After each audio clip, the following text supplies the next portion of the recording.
Assalamualaikum warahmatullahi wabarakatuh. Alhamdulillah, rekan sekalian, kelas 12 yang saya cintai, saya banggakan. Apa kabar?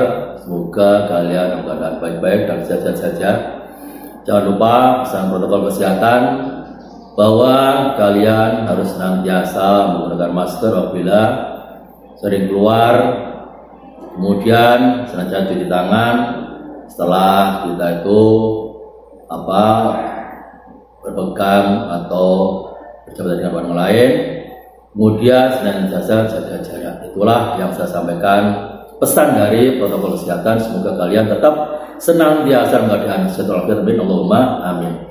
Baik rekan sekalian, kali ini saya akan melanjutkan pembahasan kemarin tentang sejarah Islam kelas 12. Bahwa kemarin kita telah membicarakan tentang masalah bagaimana para peneliti itu meneliti masuknya Islam, rute-rutenya Islam. Jadi sekarang saya akan menyampaikan cara-cara masuknya agama Islam di Indonesia. Jadi Islam datang ke Indonesia itu ada cara-caranya. Bagaimana bisa sampai kepada orang Indonesia. Jadi dari Arab, kemudian ke Gujarat, kemudian ke Kamboja, sampai Samudra Pasai, itu masuk Indonesia. Itu bagaimana prosesnya. Para ahli sejarah menyampaikan berbagai penelitiannya bahwa Islam itu telah dibawa oleh beberapa para ahli atau disebutkan para ahli, termasuk satu para pedagang atau melalui perdagangan. Dulu di abad 7 Masehi itu sudah ada para pedagang Muslim Timur Tengah. Memang mereka itu ahli dalam berdagang internasional. Tetapi orang-orang Timur Tengah, orang Arab dulu, ketika berdagang tidak hanya semata-mata dagang, tapi dia juga mempunyai panggilan jiwa untuk menyampaikan Islam. Jadi walaupun dia itu dagang, tapi dalam jiwa mereka itu ada terpanggil misi untuk menyampaikan agama Islam. Hal ini saya yakin mereka mempunyai tradisi yang kuat di dalam Al-Quran. Saya sampaikan sedikit cuplikan ayatnya. A'udzubillahi minasyaitonirrajim. Wa takum minkum ummatun yad'una ilal khairi wa ya'muru bil ma'ruf wa yanhauna 'anil munkar wa humul muflihun. Dan hendaknya ada segolongan di antara kamu sekalian, umat atau orang yang mengajak kepada kebaikan, kepada nilai-nilai Islam, dan mencegah kepada kemungkaran. Dan mereka itulah orang-orang yang beruntung. Artinya para pedagang dari Arab, di samping dia itu untung dalam perdagangannya, juga untung dalam misi agama Islam, yaitu untuk amal ibadah ukhrawiyah. Yang kedua adalah melalui perkawinan.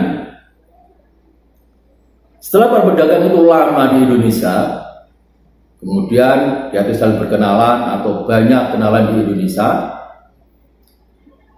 saya memungkinkan karena mereka itu banyak kenal, sehingga mereka itu ada yang saling mencintai, dan sampai kepada mengadakan suatu pernikahan.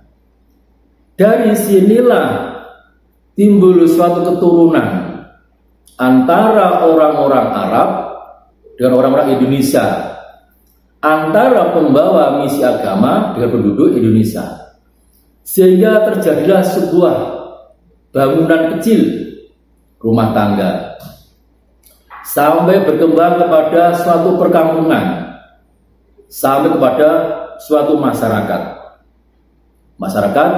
Muslim. Jadi di sini dari segi perkawinan itu bisa membesar, menciptakan atau tercipta suatu masyarakat Muslim yang dulunya adalah berasal dari orang-orang Arab. Yang ketiga, pendidikan. Di samping dua tadi, bahwa proses Islam di Indonesia itu adalah juga melalui sebuah pendidikan. Para penyebar Islam dulu ketika sampai di Tuban, jadi ketika dari Samudra Pasai ada yang berlayar ke Tuban sampai kepada Surabaya. Di Tuban itu juga mereka melaksanakan misinya menyebarkan Islam melalui pendirian pondok pesantren.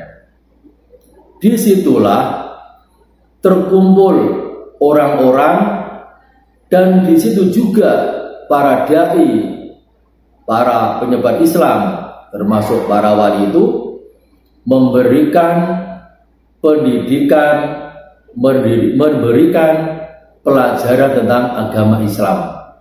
Bagaimana cara beribadah yang benar, bagaimana mereka itu menyembah Allah, dan bagaimana mereka itu melaksanakan ibadah yang lain-lain seperti puasa.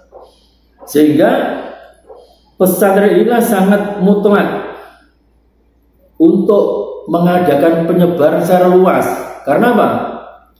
Setelah para santri dididik dari berbagai daerah, mereka akan kembali ke daerah masing-masing, seperti ke Maluku, Sulawesi.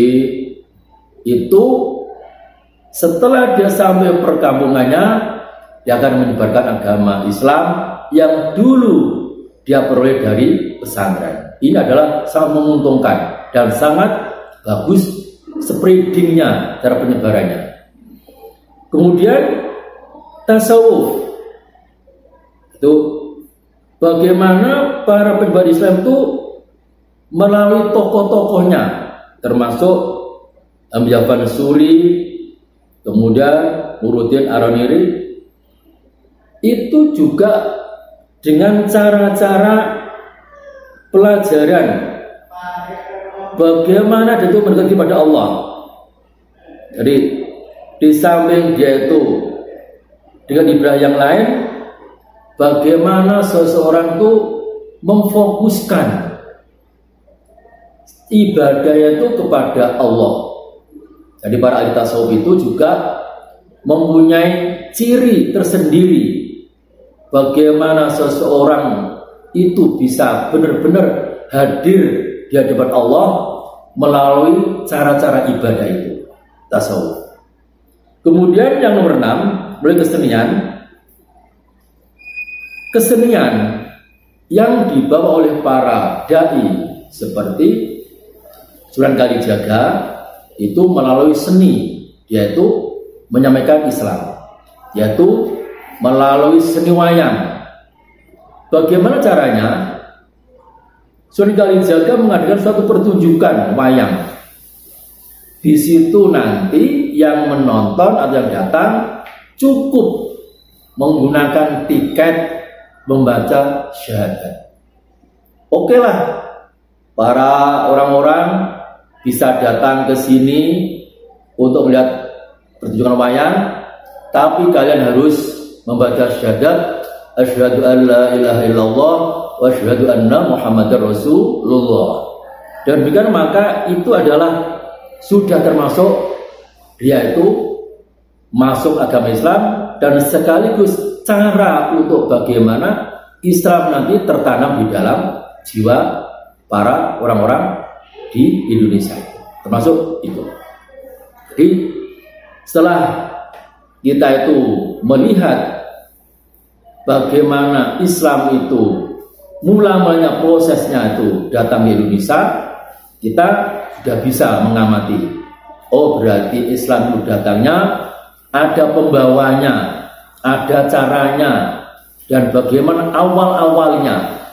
Tidak begitu langsung banyak, tidak, tapi dia itu melalui step by step, tahap demi tahap, teori demi teori, sekira Islam itu bisa diterima dengan cara damai dan dengan baik tanpa ada satu paksaan. Itu proses. Kemudian selanjutnya dalam perkembangan Islam di Indonesia, dari setelah Islam masuk ke Indonesia itu dengan berbagai teori tadi, kemudian Islam di Indonesia dikembangkan. Jangan sampai setelah mereka menerima Islam itu statis, tanpa ada suatu perkembangannya. Dalam sejarah bahwa Islam yang berkembang adalah abad 13. Kalau masuknya itu, nanti kalau dalam sebuah pertanyaan, kalau Islam masuknya itu 7 Masehi atau abad 7, tapi kalau perkembangannya sampai seluruh Indonesia itu adalah abad 13. Ya. Makanya di sini ada dua bab yang menjelaskan bahwa yang satu itu prosesnya, yaitu berkembangnya. Jadi kalau proses itu adalah baru masuk, kalau berkembang sudah menyebar kemana-mana. Itu adalah abad 13. Setelah para dai tadi sudah menyebarkan secara processing tadi, maka mereka berusaha bagaimana supaya Islam nanti bisa berkembang baik, dan bagaimana mereka itu nanti bisa benar-benar meyakini Islam di seluruh masyarakat. Ini suatu tantangan bagi para penyebar Islam untuk bagaimana nanti selanjutnya Islam harus bisa berkembang dan Islam bisa tetap dipeluk oleh orang-orang Indonesia. Ya. Jadi ini kelanjutan dari proses tadi. Nanti perkembangannya kita akan pelajari dalam pertemuan berikutnya. Sekitar abad 13 Masehi nanti kita akan pelajari tentang masalah adanya perkembangan Islam di Indonesia. Maka untuk mengingatkan kembali pelajaran ini, kalian saya beri tugas untuk menjawab 2 pertanyaan. Sebutkan 2 saja proses Islam masuk ke Indonesia. Silakan nanti kamu sebutkan di mana itu ada merupakan cara-cara Islam bisa masuk ke Indonesia. Sekian dulu yang saya sampaikan, semoga nanti ada manfaatnya dan bisa kalian ingat-ingat untuk mempelajari pelajaran berikutnya minggu depan. Dan saya akhiri dulu, saya menyelesaikan dulu. Kalau sudah selesai, saya akhiri. Assalamualaikum warahmatullahi wabarakatuh.